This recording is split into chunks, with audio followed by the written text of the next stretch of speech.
Mr. President, we are compelled to respond to a state that cannot decide whether to masquerade as the world's largest democracy or expose itself as the world's largest factory of disinformation.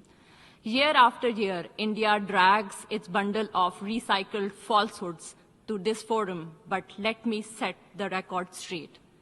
India has become the only country that practices state-sponsored terrorism as policy at home and abroad. Its hypocrisy is well exposed. It cannot hide anymore its aiding, abetting, and financing of terrorism in Pakistan, its covert terrorist networks across the region and the globe, and its reign of terror in Indian-occupied Jammu and Kashmir. Through its proxies like TTP, BLA, and Majid Brigade, Indian-sponsored terrorism has not just claimed lives of thousands of innocent civilians in Pakistan, it has turned places of worship, learning, and livelihood into sites of carnage. Pakistan's sacrifices in the global fight against terrorism have for long been recognized by the international community. This forum certainly needs no sermon from an aggressor, occupier, and perpetrator of state-sponsored terrorism. Pakistan not only condemned, but also called for credible, impartial, and independent investigation into Pahalgam incident. If India had nothing to hide, it should have agreed to such investigations. After the incident, despite calls for restraint, dialogue, and diplomacy by the international community, India escalated the situation and committed unwarranted aggression against Pakistan from 7 to 10 May 2025, killing innocent men, women, and children. Pakistan has maintained a principled and calibrated approach before, during, and after the conflict, avoiding harm to civilian and civilian infrastructure.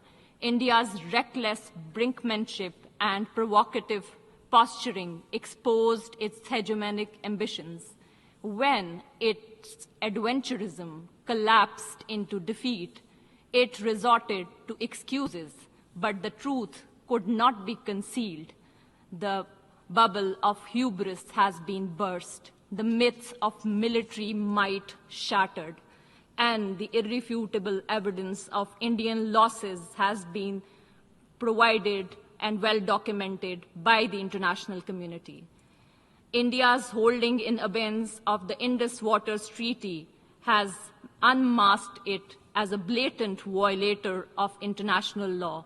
By weaponizing water, which is a lifeline for 240 million people of Pakistan, it has demonstrated that it is a state that threatens regional peace, denies millions right to water, and breaches the sanctity of a humanitarian treaty.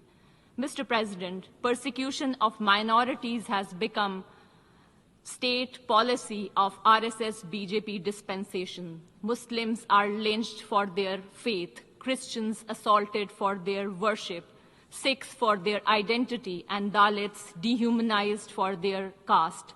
The world has not forgotten Gujarat, where thousands of Muslims were butchered under the state patronage. Delhi, when mobs rampaged while police looked away. Manipur, where hundreds were killed and thousands were displaced. India's record is written not only in blood, but also in words. Hateful rhetoric from the highest leadership, open calls for genocide, and a pliant media feeding bigotry. In incredibly intolerant India, Islamophobia today is institutionalized in law, normalized in politics, and glorified in the media. Beyond its borders, India bullies neighbors, blocks regional cooperation, exports violence abroad through extrajudicial assassinations, and funds proxies to destabilize the region. This is the face of new India. Islamophobia at home, aggression abroad, with Hindutva ideology at its core. Mr. President, while denial and distortions are India's chosen weapons. No fabrication can alter a simple truth. Jammu and Kashmir is not and has never been an integral part of India. The resolutions of the Security Council declared Jammu and Kashmir as a disputed territory whose final disposition shall be decided by a free and impartial plebiscite to be conducted under the auspices of the United Nations. To sustain its occupation, India has deployed 900,000 troops, turning Jammu and Kashmir into one of the most militarized zones in the world. The outcome is tragically consistent.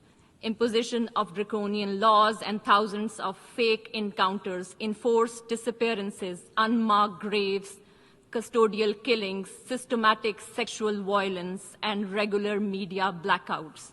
Since 5 August 2019, India has accelerated its settler colonial project through unlawful demographic engineering in a territory where decolonization remains unfinished. Mr. President, unlike India, Pakistan is committed to peaceful coexistence, mutual respect, and regional stability.